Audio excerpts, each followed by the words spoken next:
আসসালামু আলাইকুম রহমতুল্লাহি ওয়া বারাকাতুহু। আমরা অনেকেই কত ধরনের কত কিছু খুঁজি বাজারের, মানে অল্প টাকায় বেশি মুনাফা বা অল্প টাকায় বেশি মাল ক্রয় করা।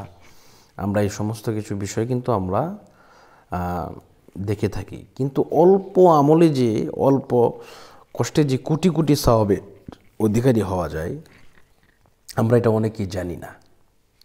তো আসুন আমরা আজকে এই ব্যাপারে কিছু কথা বলবো যে অল্প আমলে আপনি কোটি কোটি মিলিয়ন বিলিয়ন সওয়াবের আপনি অধিকারী হতে পারবেন ইনশাআল্লাহ।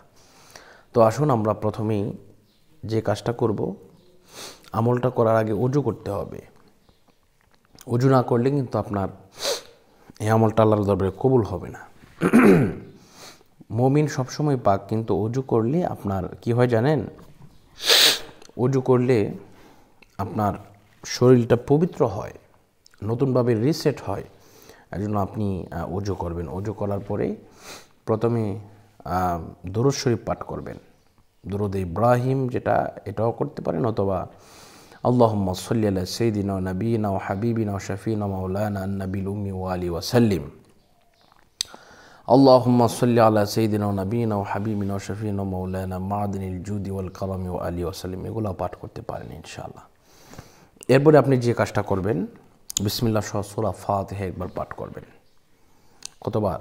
বিসমিল্লাহ সহ সূরা ফাতিহা একবার পাঠ করবেন। কেন পাঠ করবেন? এই সূরা ফাতিহাকে বলা হয়েছে উম্মুল কুরআ, অর্থাৎ কোরআনের মা। এই সূরা ফাতিহা পাঠ করবেন। এরপরে সূরা ইখলাস 3 বার পাঠ করবেন। সূরা ইখলাস কি? বিসমিল্লাহির রহমানির রহিম, কুল হুয়াল্লাহু আহাদ আল্লাহুস সামাদ লাম ইয়ালিদ ওয়া লাম ইউলাদ ওয়া লাম ইয়াকুল লাহু কুফুয়ান আহাদ।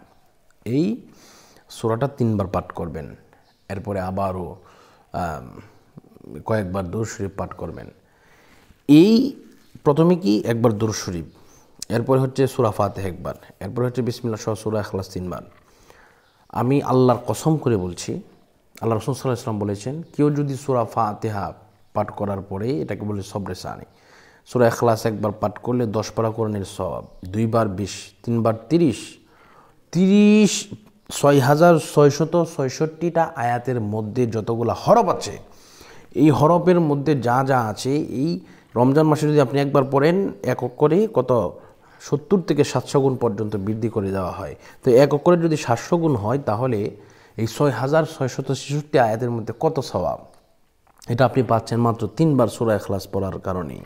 আল্লাহু আকবার, আল্লাহু আকবার।